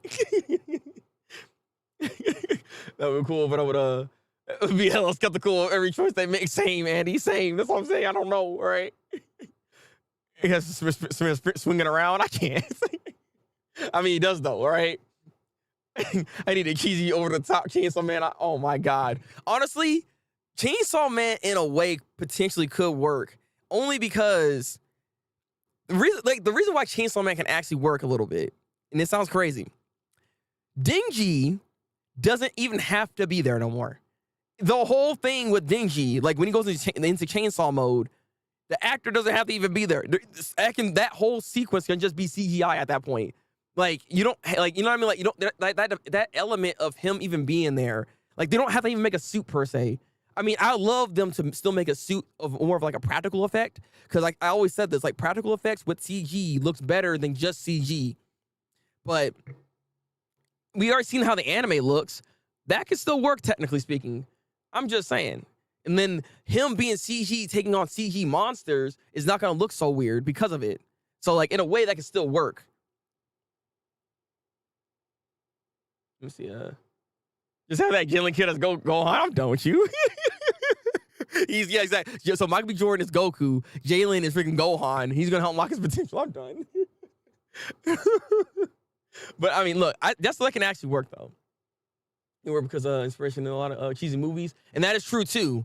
Because like a lot of it is inspirations from other movies that he's actually watched. So, like I said before, the anime for Chainsaw Man, I have news. I forgot about this. I was hearing these are leaks. I don't know if you heard about this, Desto, but these are leaks that. Oh, I think you maybe said something a little bit about it. But there was a movie being made for Rize, right, for the whole Rize arc. But I heard also not only is the movie being made, but season 2 is also being created right now as well for Chainsaw Man. But these are leaks. Nothing has been confirmed. But I did hear that's what we're doing right now. So not only is that movie being made, but another season's coming. So I'm assuming they're gonna do the Rize arc and then jump into the international arc afterwards. Is what's happening here. Yeah, exactly. Yeah. Whole CGI movie moving at 20 frames per second. I mean, they'll have more frames than that. Granted, every movie, at least a standard movie, only has about 25 frames, right? I believe. Yeah, it's like if they do it by 25 frames per second is what it is. So most movies are only actually shooting around that much. They're never actually in 60 frames per second or anything like that.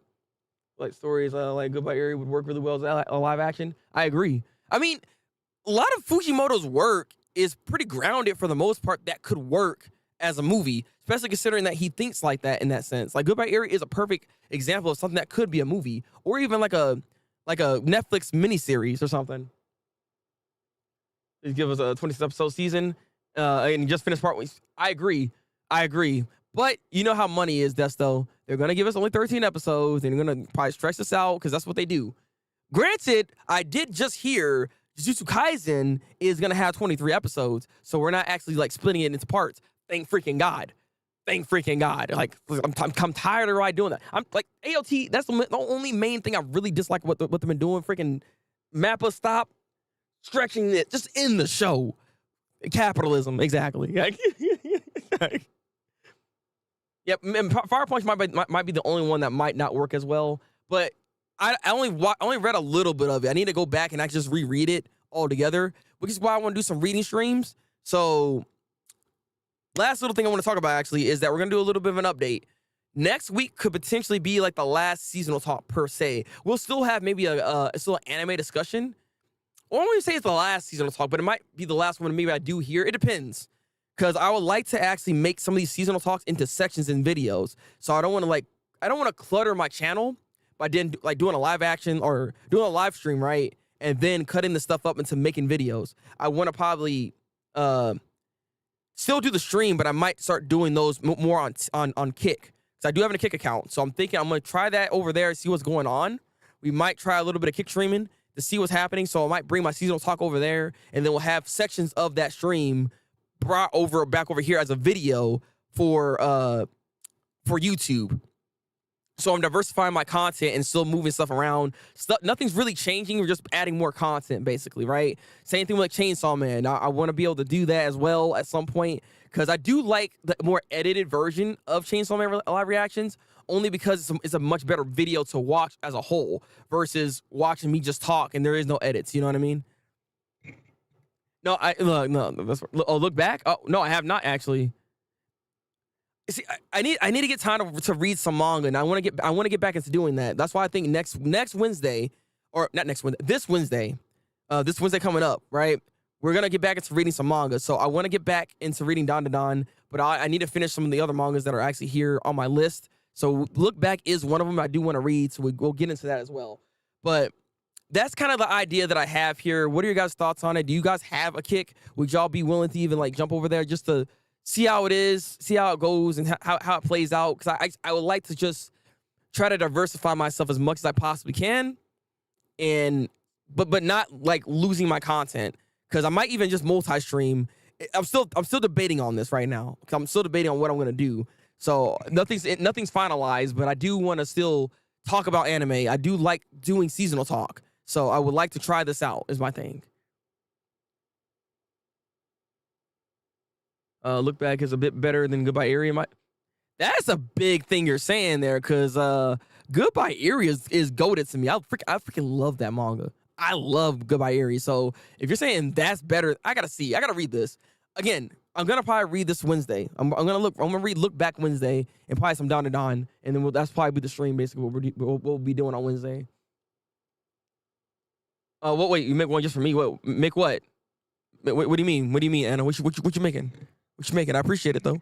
But yeah, so those are the thought process I have right now. I'm just trying to figure it out, because I know that as much as I do like doing seasonal talk and stuff like that in these streams, they don't generate views like that to get my channel out there. You know what I mean? To have more people, some more eyes on me to begin with, to have the stuff like actually grow. So, thank you, Anna. I appreciate you, babe. Love you. Like I said, I'm just going to try it out. I don't know if this is going to be a thing I stay on, but it's best to try things and not try things instead of not trying things at all. You know what I mean? And I appreciate that, Andy. I appreciate that. Is his most personal work? Okay, see, like I said, we're going to read that. Look Back is going to be something we're reading on freaking Wednesday. So be there, be ready.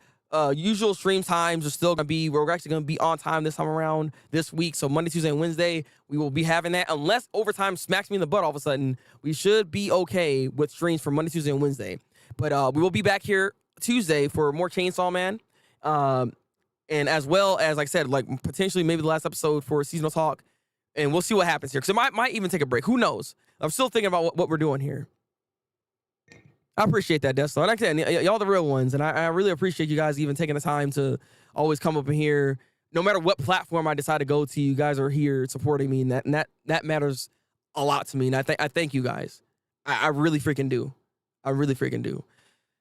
With that all said and done, like this, so it helps out the algorithm, be able to push this stuff out for more people to find me. And yeah, support the content, do what you got to do. Hope you guys have a good rest of your week.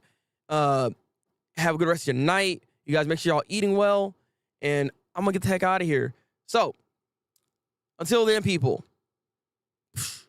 Break out though. I'm the GOAT. I can't wait you.